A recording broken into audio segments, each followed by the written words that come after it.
The Alchemist, written by H.P. Lovecraft, narrated by Ppoki. High up, crowning the grassy summit of a swelling mound whose sides are wooded near the base with the gnarled trees of the primeval forest, stands the old chateau of my ancestors. For centuries, its lofty battlements have frowned down upon the wild and rugged countryside about, serving as a home and stronghold for the proud house whose honored line is older even than the moss-grown castle walls. These ancient turrets, stained by the storms of generations and crumbling under the slow yet mighty pressure of time, formed in the ages of feudalism one of the most dreaded and formidable fortresses in all France. From its machicolated parapets and mounted battlements, barons, counts, and even kings have been defied, yet never had its spacious halls resounded with the footsteps of the invader. But since those glory years, all is changed. A poverty but little above the level of dire want, together with a pride of name that forbids its alleviation by the pursuits of commercial life, have prevented the scions of her line from maintaining their estates in pristine splendor. And the falling stones of the walls, the overgrown vegetation in the parks, the dry and dusty moat, the ill-paved courtyards, and toppling towers without, as well as the sagging floors, the worm-eaten wainscots, and the faded tapestries within, all tell a gloomy tale of fallen grandeur.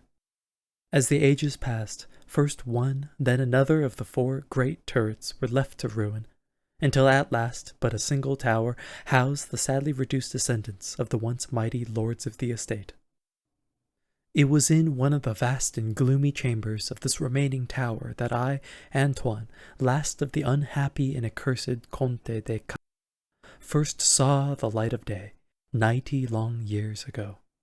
Within these walls, and amongst the dark and shadowy forests, the wild ravines and grottos of the hillside below, were spent the first years of my troubled life.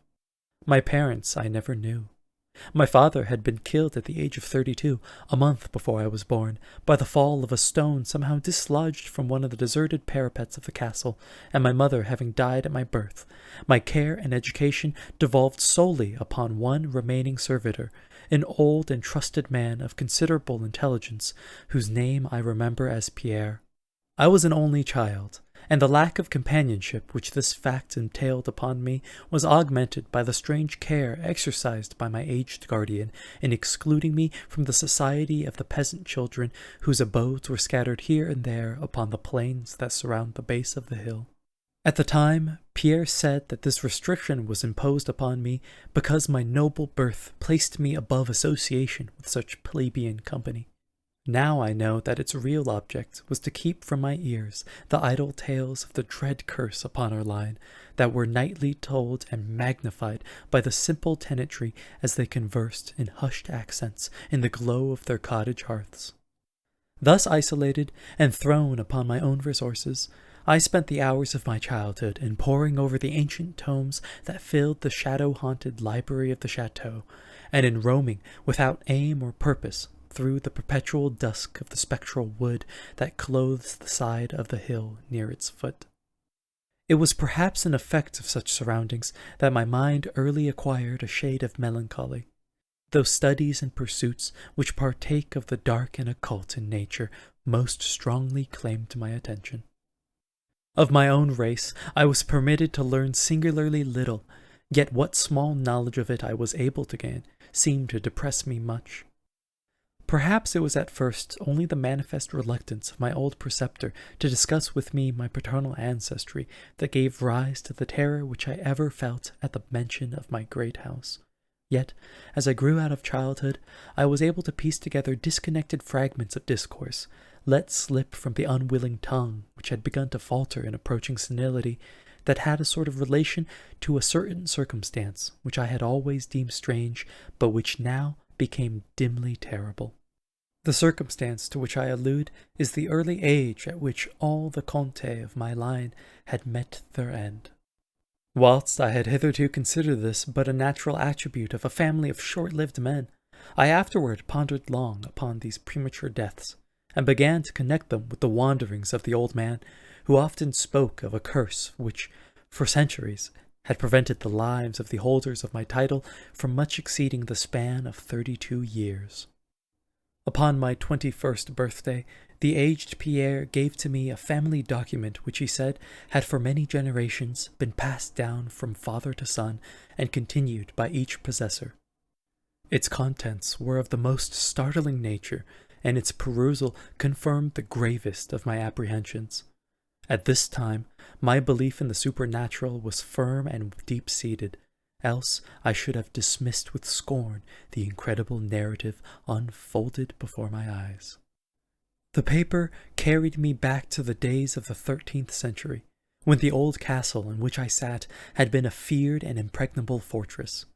It told of a certain ancient man who had once dwelt on our estates, a person of no small accomplishments, though little above the rank of peasant, by name Michael, usually designated by the surname of Mauvais, the evil, on account of his sinister reputation. He had studied beyond the custom of his kind, seeking such things as the philosopher's stone or the elixir of eternal life, and was reputed wise in the terrible secrets of black magic and alchemy. Michael Mauvais had one son named Charles, a youth as proficient as himself in the hidden arts, and who had therefore been called Le Sorcier, or the Wizard. This pair, shunned by all honest folk, were suspected of the most hideous practices. Old Michael was said to have burnt his wife alive as a sacrifice to the devil, and the unaccountable disappearances of many small peasant children were laid at the dreaded door of these two. Yet, through the dark natures of the father and the son ran one redeeming ray of humanity. The evil old man loved his offspring with fierce intensity, whilst the youth had for his parent a more than filial affection. One night the castle on the hill was thrown into the wildest confusion by the vanishment of young Godfrey, son to Henry the Count. A searching party, headed by the frantic father, invaded the cottage of the sorcerers, and there came upon old Michael Mauvais, busy over a huge and violently boiling cauldron. Without certain cause, in the ungoverned madness of fury and despair, the Count laid hands on the aged wizard, and ere he released his murderous hold, his victim was no more. Meanwhile, joyful servants were proclaiming the finding of young Godfrey in a distant and unused chamber of the great edifice, telling too late that poor Michael had been killed in vain. As the Count and his associates turned away from the lowly abode of the alchemists, the form of Charles Le Sorcier appeared through the trees. The excited chatter of the menials standing about told him what had occurred, yet he seemed at first unmoved at his father's fate. Then, slowly advancing to meet the Count, he pronounced in dull yet terrible accents the curse that ever afterward haunted the house of May ne'er a noble of thine murderous line survive to reach a greater age than thine, spake he, when, suddenly leaping backwards into the black wood, he drew from his tunic a phial of colourless liquid which he threw into the face of his father's slayer as he disappeared behind the inky curtain of the night. The Count died without utterance, and was buried the next day, but little more than 32 years from the hour of his birth. No trace of the assassin could be found, though relentless bands of peasants scoured the neighboring woods and the meadowland around the hill. Thus, time and the want of a reminder dulled the memory of the curse in the minds of the late Count's family, so that when Godfrey, innocent cause of the whole tragedy and now bearing the title, was killed by an arrow whilst hunting at the age of 32, there were no thoughts save those of grief at his demise. But when, years afterward, the next young Count, Robert by name, was found dead in a nearby field from no apparent cause, the peasants told in whispers that their seigneur had but lately passed his 32nd birthday when surprised by early death. Louis, son to Robert, was found drowned in the moat at the same fateful age, and thus down the centuries ran the ominous chronicle, Henry's, Robert's, Antoine's, and Armand's, snatched from happy and virtuous lives when little below the age of their unfortunate ancestor at his murder. That I had at most but 11 years of further existence was made certain to me by the words which I read. My life, previously held in small value, now became dearer to me each day as I delved deeper and deeper into the mysteries of the hidden world of black magic. Isolated as I was, modern science had produced no impression upon me, and I labored as in the Middle Ages, as rapt as had been old Michael and young Charles themselves, in the acquisition of demonological and alchemical learning. Yet, read as I might, in no manner could I account for the strange curse upon my line. In unusually rational moments, I would even go so far as to seek a natural explanation, attributing the early deaths of my ancestors to the sinister Charles Le Sorcier and his heirs. Yet, having found upon careful inquiry that there were no known descendants of the Alchemist, I would fall back to occult studies, and once more endeavor to find a spell that would release my house from its terrible burden. Upon one thing I was absolutely resolved. I should never wed, for since no other branches of my family were in existence, I might thus end the curse with myself. As I drew near the age of 30, old Pierre was called to the land beyond. Alone I buried him beneath the stones of the courtyard about which he had loved to wander in life. Thus was I left to ponder on myself, as the only human creature within the great fortress, and in my utter solitude my mind began to cease its vain protest against the impending doom, to become almost reconciled to the fate which so many of my ancestors had met.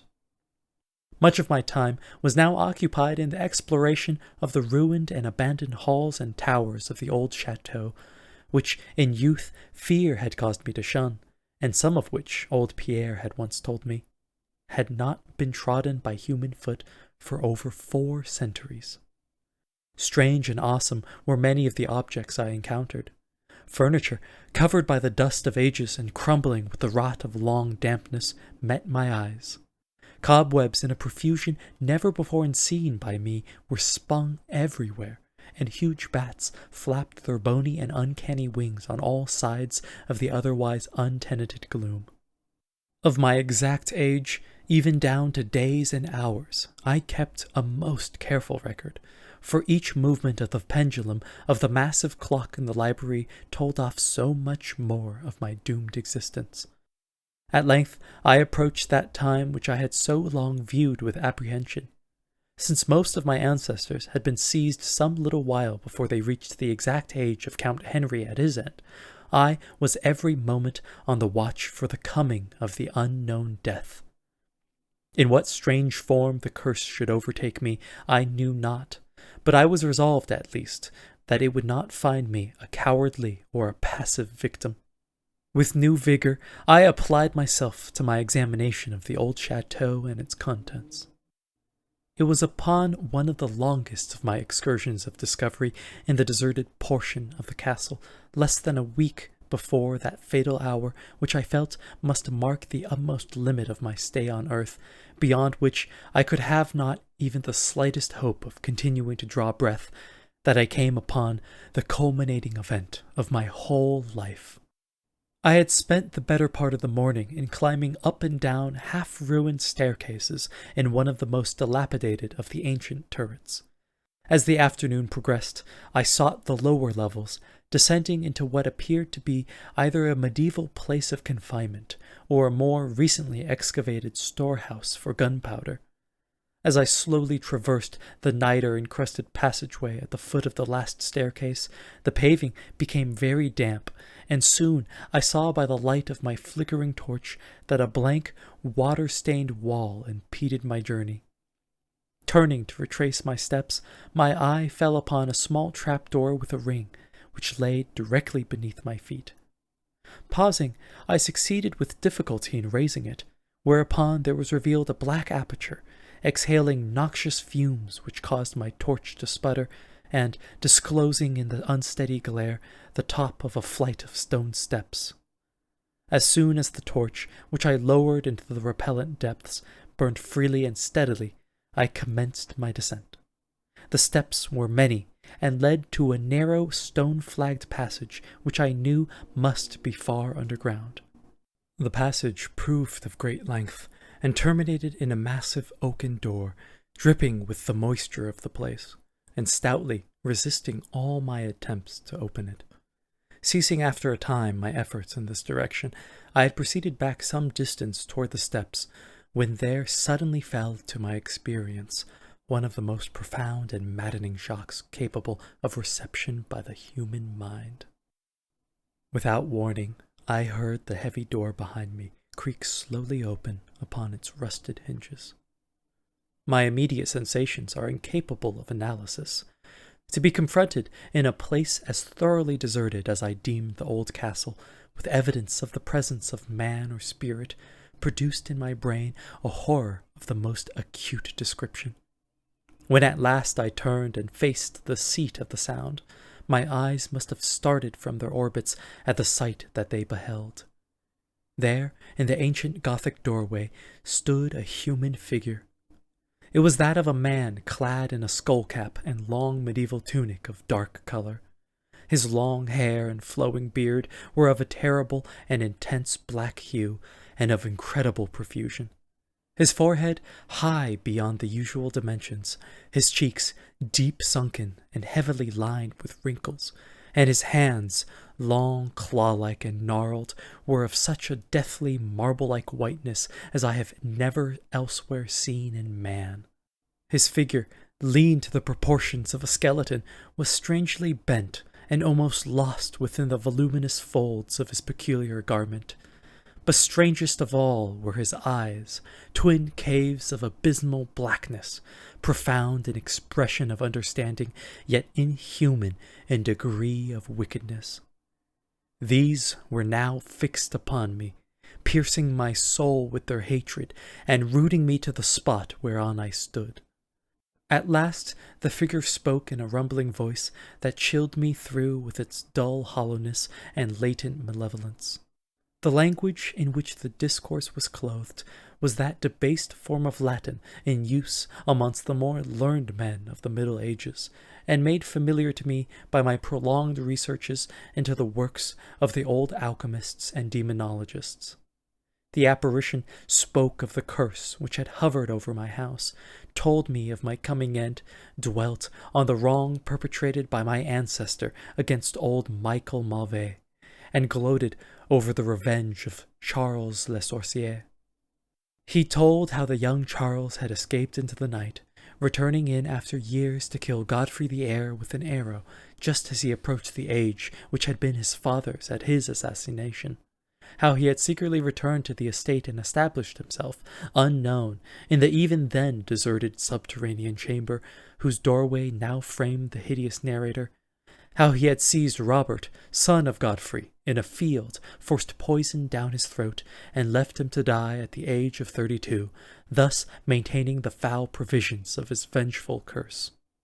At this point, I was left to imagine the solution of the greatest mystery of all, how the curse had been fulfilled since that time when Charles Le Sorcier must in the course of nature have died, for the man digressed into an account of the deep alchemical studies of the two wizards, father and son, speaking most particularly of the researches of Charles Le Sorcier concerning the elixir which should grant to him who partook of it eternal life and youth.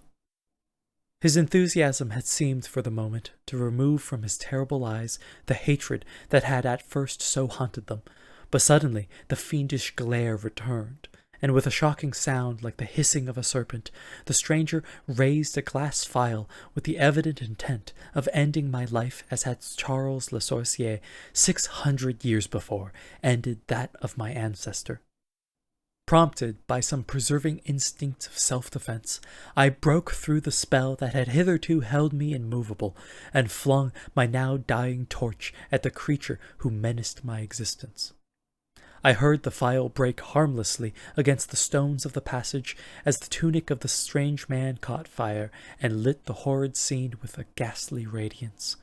The shriek of fright and impotent malice emitted by the would-be assassin proved too much for my already shaken nerves, and I fell prone upon the slimy floor in a total faint.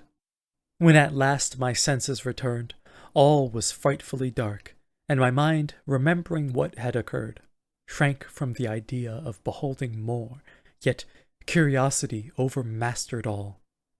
Who, I asked myself, was this man of evil, and how came he within the castle walls? Why should he seek to avenge the death of poor Michael Mauvais, and how had the curse been carried on through all the long centuries since the time of Charles Le Sorcier? The dread of years was lifted from my shoulders, for I knew that he whom I had felled was the source of all my danger from the curse, and now that I was free, I burned with the desire to learn more of the sinister thing which had haunted my line for centuries, and made of my own youth one long continued nightmare. Determined upon further exploration, I felt in my pockets for flint and steel, and lit the unused torch which I had with me. First of all, the new light revealed the distorted and blackened form of the mysterious stranger. The hideous eyes were now closed. Disliking the sight, I turned away and entered the chamber beyond the Gothic door. Here I found what seemed much like an alchemist's laboratory. In one corner was an immense pile of a shining yellow metal that sparkled gorgeously in the light of the torch. It may have been gold, but I did not pause to examine it, for I was strangely affected by that which I had undergone. At the farther end of the apartment was an opening leading out into one of the many wild ravines of the dark hillside forest. Filled with wonder, yet now realizing how the man had obtained access to the chateau, I proceeded to return. I had intended to pass by the remains of the stranger with averted face, but as I approached the body, I seemed to hear emanating from it a faint sound, as though life were not yet wholly extinct. Aghast, I turned to examine the charred and shriveled figure on the floor. Then, all at once, the horrible eyes, blacker even than the seared face in which they were set, opened wide with an expression which I was unable to interpret. The cracked lips tried to frame words which I could not well understand. Once I caught the name of Charles Le Sorcier, and again I fancied that the words years and curse issued from the twisted mouth. Still I was at a loss to gather the purport of his disconnected speech. At my evident ignorance of his meaning, the pitchy eyes once more flashed malevolently at me, until, helpless as I saw my opponent to be, I trembled as I watched him. Suddenly the wretch, animated with his last burst of strength, raised his hideous head from the damp and sunken pavement. Then, as I remained, paralyzed with fear, he found his voice, and in his dying breath screamed forth those words which have ever afterward haunted my days and nights. "Fool," he shrieked, "can you not guess my secret?